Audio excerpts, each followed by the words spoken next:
This video is brought to you by Squarespace, an all-in-one platform for building your brand and growing your business online. Hello, my beautiful doves. Today we're going to be talking about accents. I love accents. I've never been good with them growing up. I don't know if anyone else feels this way, but I always get really shy when people ask me to mimic an accent. Especially when I lived in Australia, friends would ask me all the time if I could do an Australian accent. And I'd just be like, good day. The dingo ate your baby. I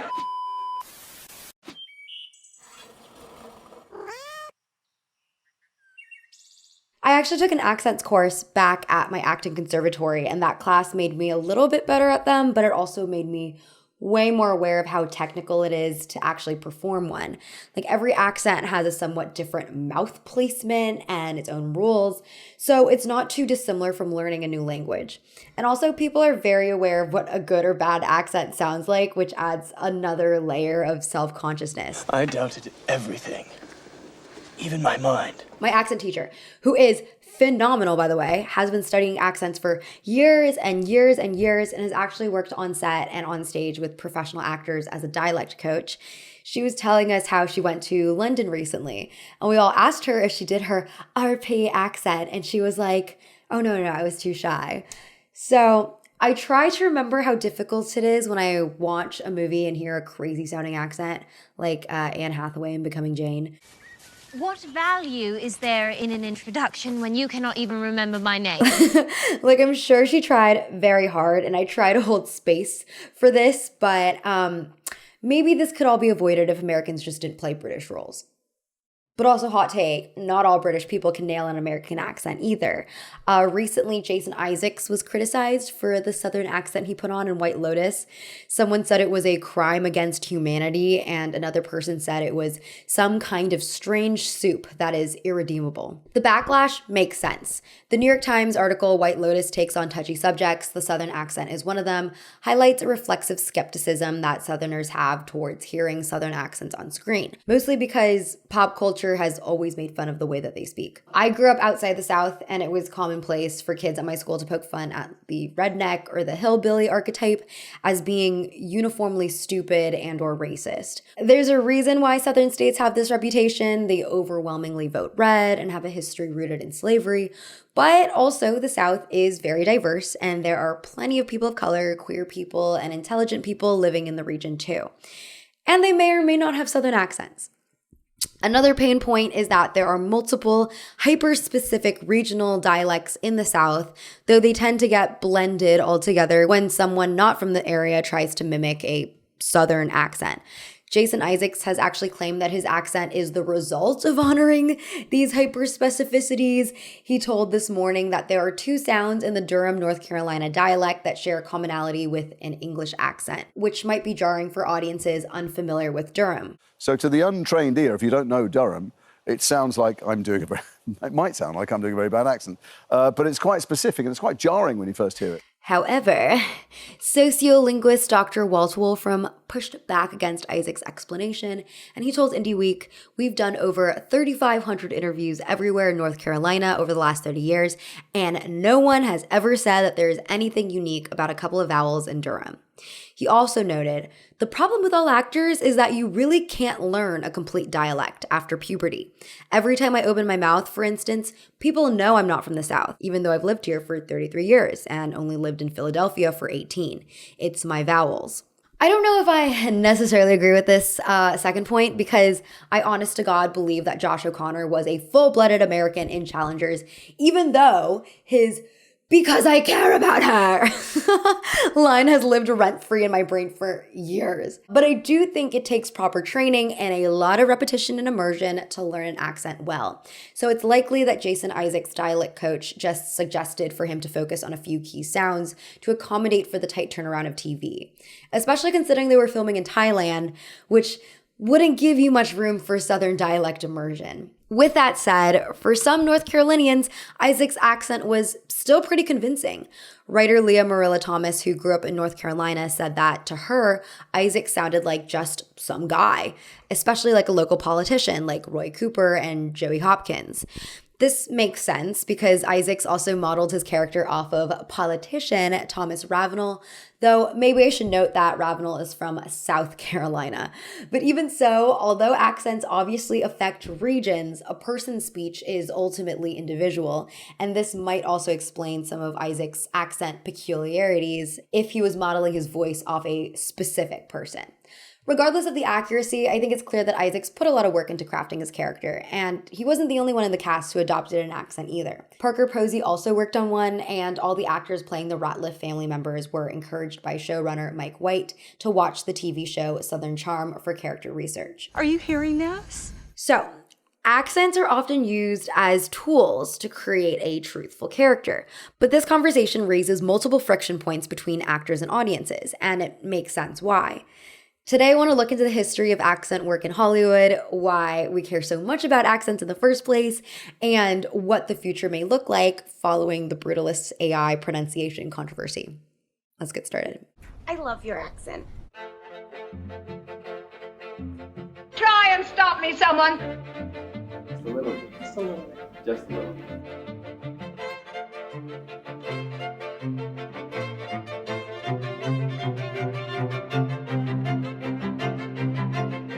Oh, shut up. Squarespace is the platform for building a website. I feel like almost everyone needs a website these days, but the coding learning curve can just be a little bit too daunting for many people, including myself, which is why I like Squarespace since their tools and customizations are just so simple to use and easy to understand. It's also always nice to know who's looking at your page, and Squarespace offers plenty of analytic breakdowns so you can see who's checking you out and for how long they're spending on your page, where they're based, etc. Squarespace also easily allows you to connect your social media accounts and share your content, which is just so convenient because everything is so connected online these days. Check out squarespace.com for a free trial, and when you're ready to launch, go to squarespace.com/MinaLay to get 10% off your first purchase of a website or domain.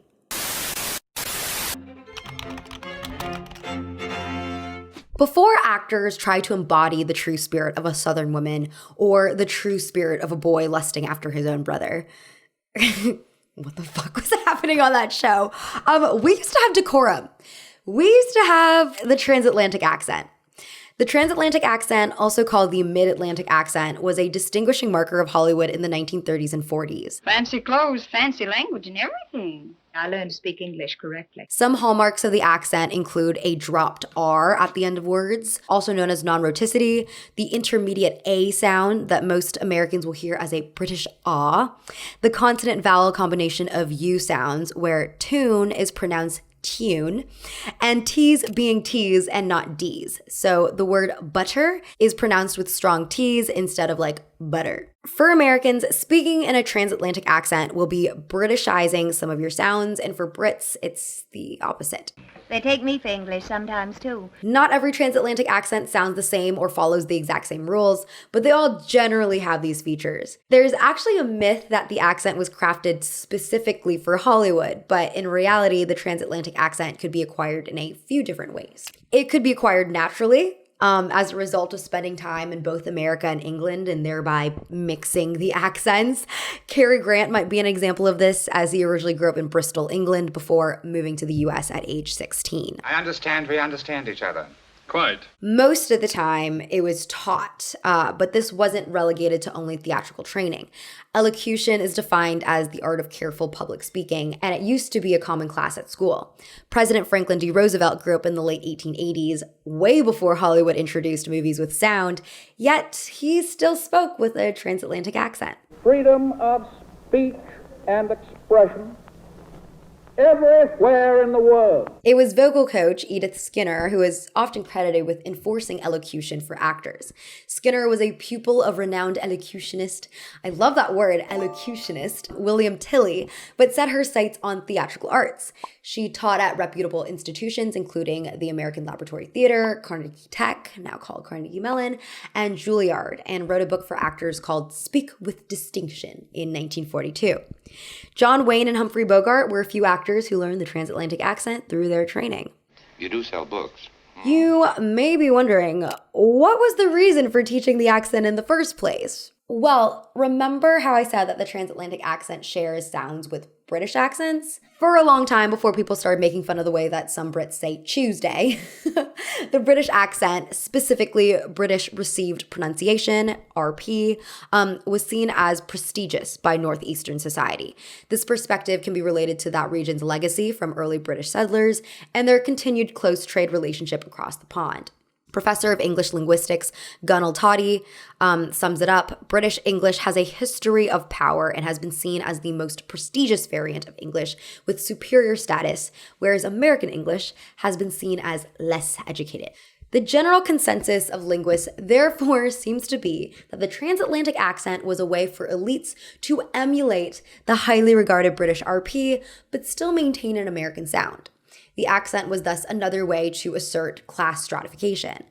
Ironically, in Joy DeMusy's article, The Filthy American Twang, Elocution, the Advent of American Talkies, and Australian Cultural Identity, she notes that elite Australians and British people found the transatlantic they were exposed to through Hollywood imports as harsh and low class. Class is in the ear of the beholder, it seems. What's also ironic is there's also plenty of anecdotal evidence suggesting that some immigrants were learning a version of transatlantic speech during this time period as well, thus infiltrating the weird gatekeeping efforts of Northeastern high society. This is in part because Tilly introduced his version of the transatlantic accent, which he called World English, to New York public schools, and also because of organic interaction between immigrants and upper-class women who were doing charity work. A reader told The Atlantic, "My mother was born in Eastern Europe and came to America when she was 8 in 1910. The only language she spoke was Yiddish. She lived on the Lower East Side. I doubt that her grade school teachers had that fake Brit accent, but much of her time was spent at Henry Street Settlement House. And like all the other settlement houses at that time, it was founded and run by upper-class American debutantes who probably spoke that way. I have a tape recording of an interview of my mother made when she was about 65. She sounds exactly like Eleanor Roosevelt. At least for upwardly mobile immigrant and first-generation New York Jews and perhaps Italians, this was the accent of choice learned by identification with the debutantes." All to say is that the transatlantic accent was viewed as glamorous, so it makes sense why Hollywood, Glam Central, would impose this accent on their actors. Another reason might be because of how theatrical training was structured in general. So for much of human history, acting was supposed to be very technical, which didn't always align with how, real humans behaved. In ancient Greece, actors were praised for their enunciation, timing, and rhythmic perfection. Any kind of natural physical movement was stunted by the heavy masks and cothurnus they had to wear. Actors who attempted more realistic acting received, mixed reviews, to say the least. As Greek philosopher Plutarch warned, a Roman actor once became so transported beyond himself in the heat of action that he struck with his scepter one of the servants who was running across the stage so violently that he laid him dead upon the place. Plutarch also criticized the actor Polis, who was playing the role of Electra in the eponymous tragedy. In one scene, Polis's character had to lament and bewail her dead brother Orestes while holding an urn filled with his ashes. So to capture this moment, Polis decided to use an urn holding the actual ashes of his dead son, which Plutarch criticized as being way too much. And, from these examples, I understand him completely. I'm not taking a break from pressing olives all day to go get traumatized at the theater. No, thank you. Over 1,000 years later, French philosopher Denis Diderot argued that rationality and control were the key to great performances. Diderot believed that if an actor worked via passion alone, his performances would vary depending on the day, whereas a performance based in technique would be the same, if not better, the more he performed. In his brochure, The Paradox of Acting, he writes, "What passion itself fails to do, passion well imitated accomplishes." You are a faker. Oh, we're both fakers. Isn't faking the essence of acting? Theater director Isaac Butler calls this type of acting championed by Diderot the symbolic style of acting, which focused on being presentational rather than realistic. To represent emotions, actors would perform highly conventionalized physical and vocal gestures. Acting education thus involved training one's voice and body and learning the proper way to deliver specific kinds of text. This is the type of acting that found its home in the early days of Hollywood. And also at the time, studios profited from typecasting actors, so it worked in their favor for acting training, which the studios funded, to be technical and repetitive so that actors could be pulled into work at a moment's notice. There was no time for developing a real character and nailing a regional accent. I mean, John Garfield made 11 movies in the first 3 years of his career, and Clark Gable made 17. You're a Clark Gable type, very modern, polished, and, full of suaveness. You see what I mean? So with this context, it makes even more sense why very specific speech training would find a natural home in traditional acting education.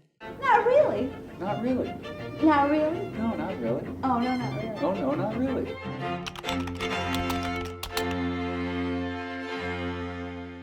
But as you know, the transatlantic accent fell out of favor eventually. There were several different factors for why. So one of them is that audience preferences skewed towards realistic accents that represented the lives of the American public.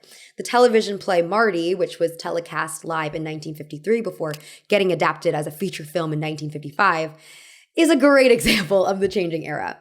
Taking place in the Bronx, Marty is a non-cheesy, simple love story about a 36-year-old man who feels very ugly and alone and who decides to go to this Lonely Hearts social event. And he meets another miserable, down-on-her-luck woman. It's a very simple and quiet story. It's really prescient. Like, it feels like it could have come out today. Rod Steiger, who played the titular role, claimed, "Marty changed my whole life. Marty changed television. Everybody started doing slice of life after that." Director Delbert Mann had said that people called the TV studio in tears to talk about how they were Marty and how they had never seen that kind of humanity on TV before. On an industry level, in the landmark 1948 case, U.S. versus Paramount, the Supreme Court ruled against the movie industry and forced Hollywood studios to divest themselves of their theaters. Before this decision, studios owned their own theaters and held exclusivity rights. So instead of going to like Regal Cinemas or Angelica Film Center to see a Warner Brothers production, you'd have to go to a Warner Brothers theater. The star model of acting gradually collapsed as studios terminated long-term contracts with their actors and directors. And as a result of this industry shift, actors now had more freedom to be artists. Rather than signing long-term contracts forced into making back-to-back repetitive films in repetitive roles, actors could be versatile and transformative. You have spirit after all. I used to think you were all sugar water. You might have heard of a man named Konstantin Stanislavski. He was a Russian actor and theater director and is often considered the father of naturalistic acting. It was his system and the derivatives of it that American actors were drawn to studying in the post-war period. His system of acting was rooted in perejivania, which loosely translates to experiencing. As Isaac Butler defines the term in his book, The Method, perejivania occurs when an actor is so connected to the truth of a role and has so thoroughly entered into the imaginary reality of the character that they feel what the character feels, perhaps even think what the character thinks. Some of the more popular acting techniques derived from Stanislavski were taught by Stella Adler, Sanford Meisner, which I studied, and Lee Strasberg, the last of whom named his system The Method, which Steiger studied before filming Marty. Okay, so people think of The Method as being this like obnoxious embodiment of a character in daily life, like Jared Leto playing the Joker and sending a live rat to his co-star Margot Robbie. But The Method is actually about using your own experiences to access the experiences of the character. So, Polis clutching his son's urn is kind of method if you think about it. Is this for real, or are you shooting a film? A film! The demand for naturalistic acting techniques was also bolstered by a coinciding playwriting movement. So in the aftermath of all the bloodshed during World War II, many American dramatists felt disillusioned and channeled that feeling into their work. For example, Tennessee Williams crafted plays entrenched with characters unresolvable inner conflicts. His 1947 play, A Streetcar Named Desire, required, as Butler put it, a sense of truth from its performers to balance out the characters' lies and delusions. It demands from actors an ability to deliver Williams's heightened, highly poetic dialogue like everyday speech, and to portray his astounding, complex characters as though they were people. Not types or heroes or victims or monsters, but people. Williams gave America its first indelible method characters. Accents have ultimately become a natural extension to the pursuit of truth. Kate Blanchett, Leo DiCaprio, Philip Seymour Hoffman, rest in peace, and most of Hollywood's top actors have all tried on an accent or voice different from their own. Meryl Streep is famously good at it and won her second Oscar for the 1982 movie Sophie's Choice. She played the role of Sophie, a Polish Holocaust survivor, and as part of her process, she gained weight for the present-day scenes and then lost more than 20 pounds in the flashback sequences in the concentration camp. Yeah, I think it's super unhealthy to be doing rapid weight transformations for acting roles. I just want to say that. But, I can at least say she was very committed. She also studied Polish for months to learn the accent and language, as well as German for the flashbacks. And she wore false teeth to capture the reality of someone who had lost all their teeth at the camps. What you are going to do with an old Polish lady like me? Obviously, not everyone can be Meryl Streep, but the naturalistic style has become expected in Hollywood. It stands out when an actor has not done the proper work to make us believe they are the character. Gone are the days of the shop around the corner where actors would speak in American accents to play the role of Hungarian characters. Nowadays, they would be much more likely to be speaking in the way more accurate, a British accent to play those Hungarians. Just kidding. That's another conversation altogether, probably because, American audiences don't care enough about accuracy when the context is European. Before anyone says anything, I do care. But, if Jason Isaacs retained his Liverpool accent while playing a North Carolina man in White Lotus, I feel like no one would have watched that show in America. I also want to note that the opportunity to perform an accent is a privilege all in itself, usually only given to white actors.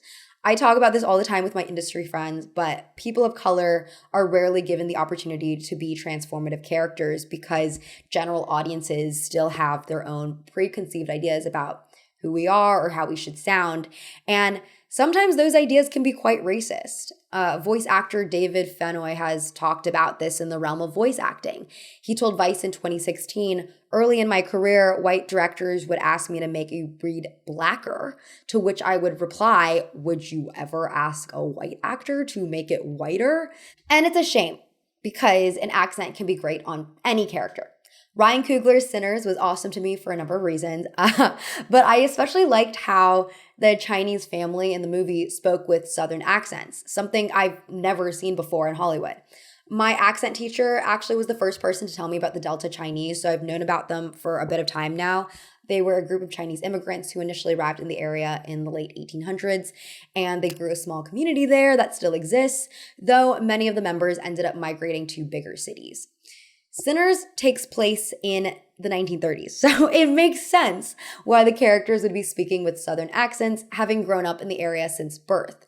Like in the movie, this community mostly operated grocery stores where they sold to both white and black customers, and it was cool that the production took it a step further by coaching Li Junli to speak with a white Southern accent and Yao to speak in a black Southern accent to show the kind of code switching this community would perform.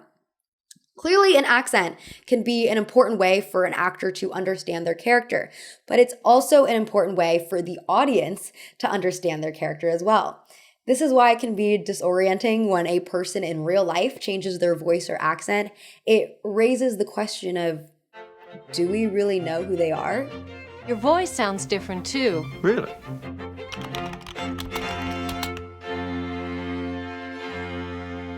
Ariana Grande is someone who always seems to be at the center of voice and accent discourse, probably because she's been in the spotlight for a very long time and has experienced a few vocal shifts throughout her career. For example, back in June 2024, a clip of her on Pod Crushed went viral where her voice seemed to completely change mid-sentence. That's the only thing I thought. That's how I felt. I was like, what has happened? Yeah, I don't know. But yeah, I've been writing a lot and maybe there's some more, but I would like to do a deluxe at some point. So for years, Grande spoke in a lower register, but ever since filming Wicked, she's been speaking in this noticeably higher pitched voice. She responded to the discourse in a TikTok comment. Habit, speaking like this for 2 years, and also vocal health. I intentionally change my voice placement, high-low, often depending on how much singing I'm doing. I've always done this, bye. Voice speech pathologist Sarah Schneider actually corroborated Ariana's explanation. Schneider explained to NPR that it's common for athletic vocal performers with demanding schedules to play their voices differently depending on how busy their days are. And this helps with stamina, endurance, and voice preservation. Ariana Grande pitching her voice upwards could be a result of placing her voice in a way that preserves it better for performance. Grande has also explained further on the Shut Up Evan podcast that the higher pitched voice was crafted specifically for Glinda and she just got a bit stuck in it. Another thing that is really real is that I did just spend a long time playing a character every single day and training my voice to do different things. The voice is in the body, it's an instrument, and muscle memory is a real thing. That's a normal thing for people who it's their job to transform. I don't doubt that you can get stuck in a voice. Austin Butler was similarly made fun of for his voice change during the Elvis press run. I didn't expect that he would feel that type of fear. As Butler said in an interview, I often liken it to when somebody lives in another country for a long time. And I had 3 years where that was my only focus in life. So I'm sure that there's just pieces of my DNA that will always be linked in that way. And, similar to Butler's 3-year-long filming schedule thanks to pandemic delays, Wicked also spent a long time in production because of the Hollywood strikes. At the same time, there is important context that puts Ariana under heavier scrutiny. During her R&B music phase, she adopted a black scent on top of a dark spray tan, and this phase in her career is referenced to jokingly on the internet as Blackiana, though it raises the real concerning issue that Grande was appropriating black culture.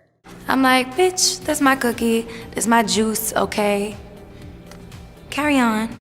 In this clip, Grande was also trying to use AAE, or African American English, which is actually not an accent, but an English dialect with its own vocabulary, grammar structures, and syntax. Despite the fact AAE is a recognized and complex linguistic system, Black people who speak in it face negative impacts such as losing out on academic opportunities, employment opportunities, among others, because their speech is not deemed proper enough by white America.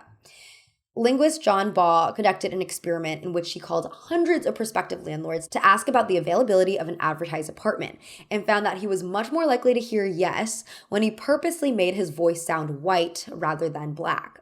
With this context, as well as the current climate of the Kar-Jenners and other white entertainers who had a history of appropriating black culture for clout, seemingly realigning themselves with whiteness once they've milked all that they could, there's a reasonable distaste for Ariana's voice change as Glinda, regardless of whether or not it was crafted for artistic purposes and regardless of whether or not she's actually legitimately stuck in it.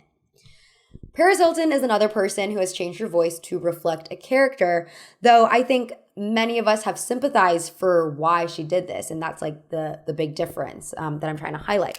So in recent years, Hilton has spoken at length about how she created a voice for her 2000s socialite persona. She intentionally leaned into the dumb blonde, infantilized rich girl stereotype as a coping mechanism to deal with her childhood trauma. 2 minutes. We're just gonna grab my sister. Hey Paris, how are you? Good. Though, because she's spoken in that voice for so long, she's also mentioned that she doesn't even know what her normal voice is anymore. How many voices do I have? This is Paris Hilton. No, this is. For the most part, the voice that she speaks in for interviews has changed since the 2000s, and it makes sense because she's prioritizing doing things like advocating at Congress now, and it benefits her to speak in the way that society expects an intelligent and articulate woman to speak. I appreciate the opportunity to be here today to discuss how to improve care for the nearly 400,000 children that are living in the foster care system as we speak. However, she was never actually dumb when she was using her socialite voice, and the fact that we even associate said voice as being dumb stems from misogyny.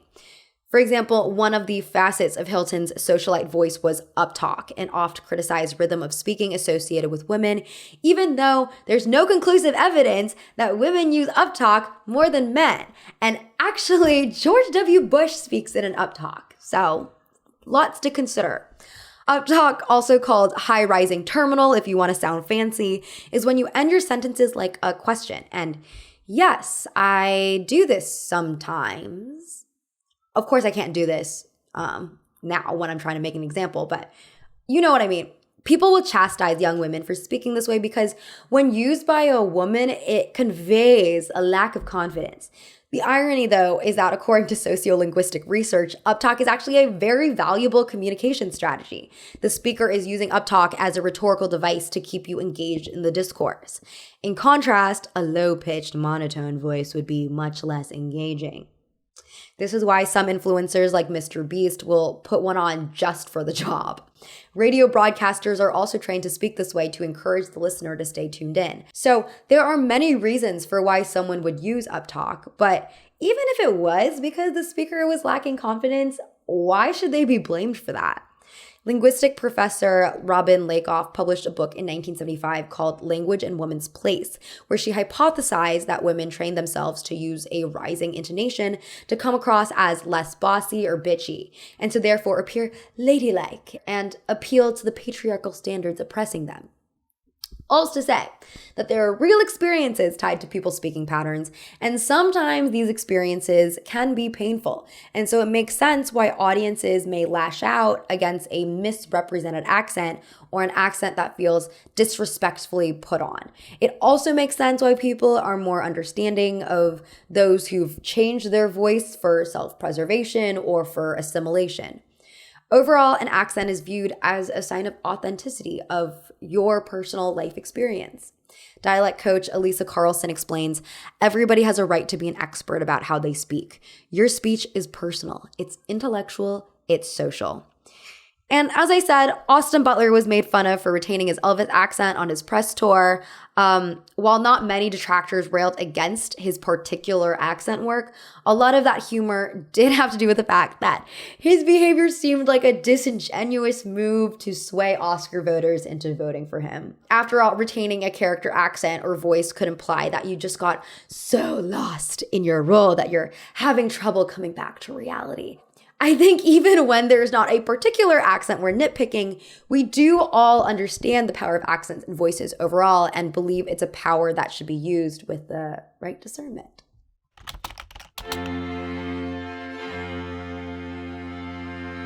During the last Oscar season, The Brutalist came under fire for using AI to enhance the accents of actors Adrien Brody and Felicity Jones.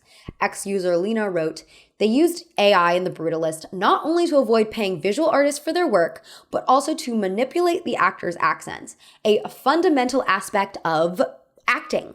This is a disgrace. Okay, I want to clarify because when I initially read all these headlines, I thought that they used AI to change Brody and Jones's voice throughout the whole movie, but in actuality, it was only their pronunciations when they were speaking the Hungarian language.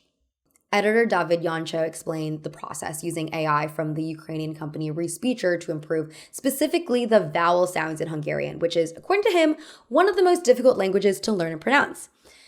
He said, we were very careful about keeping their performances. It's mainly just replacing letters here and there. You can do this in Pro Tools yourself, but we had so much dialogue in Hungarian that we really needed to speed up the process. Otherwise, we'd still be in post.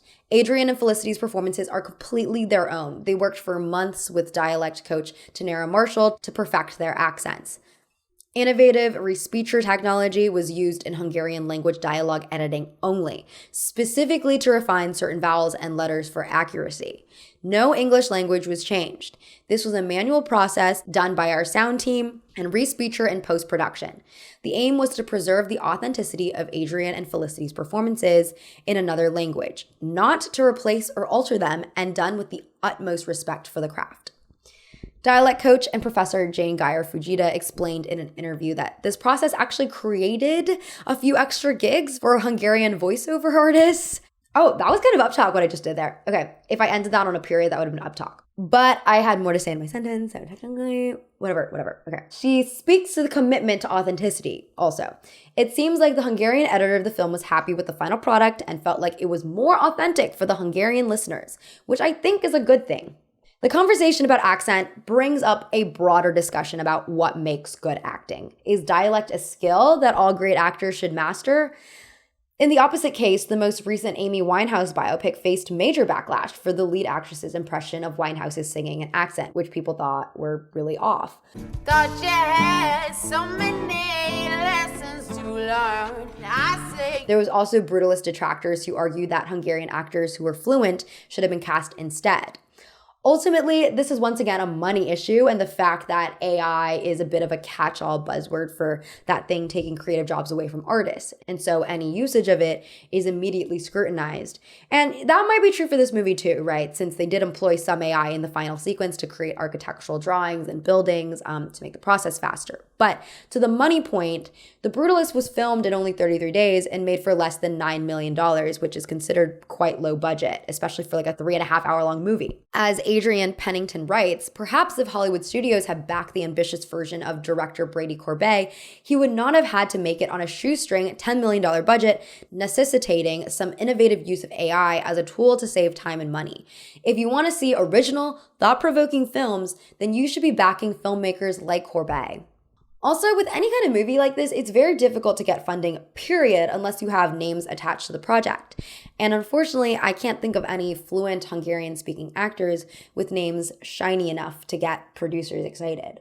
Ultimately, I'm not for or against the use of accent-enhancing AI in The Brutalist, but I do question, one, if it was all that necessary in the first place to have perfect sounding voices, and two, if it will set a precedent among actors where it's no longer necessary to work on an accent or voice because you know they can just fiddle around in post. I believe the press when they say Brody and Jones put in a lot of research for their character roles. I do. But I'm wondering if this technology becomes more common, whether actors in the future will just stop trying altogether. And my problem with that is like language, especially one as specific as Hungarian, is tied to culture, behavior, and psychology in ways that are instructive for actors and moving for audiences watching them. I mean, just the fact that there are specific words that exist in certain languages that have no translatable equivalent to words in other languages demonstrates the variety of cultural priorities and differences. As assistant professor of Northeastern University, Rebecca Kleinberger says, it's very meaningful for actors' preparation and learning of the culture. If you remove that from a movie, does that remove some of the authenticity, some of the meaningfulness of the actors' jobs themselves? Not to call back to something I said earlier, but this reminds me of Meryl Streep in Sophie's Choice. Like, what might an actor learn from the effective experience of speaking that language or using that accent? How might it change what they feel in their body as they say their lines, their facial expressions, their sensations? What might it say about a character who changes their accent throughout the story? A character who puts on a Valley Girl affect but speaks in a lower register at home. So much of human experience is rooted in the voice. So on the flip side, I have also been wondering with the infiltration of AI if people will become, in the future, more attracted to these kind of like humanistic imperfections, like to the imperfect accent that was just clearly done by like the human actor. I don't know, maybe in 10 years, people will revisit Jason Isaacs' Southern accent with some more fondness. I don't know. Yeah. Okay, y'all, this is the end of this video. Thank you so much for sticking around. Let me know what you think about accents, whether or not they bother you when they're incorrect, whether or not you can still enjoy something. I really love like accent discourse personally. I find it so interesting. So let me know. And I hope you have a lovely rest of your day, and I'll see you next time. Okay, bye. Take pride in your voice. Take pride in the way you sound. You have only one voice. Be careful how you use it.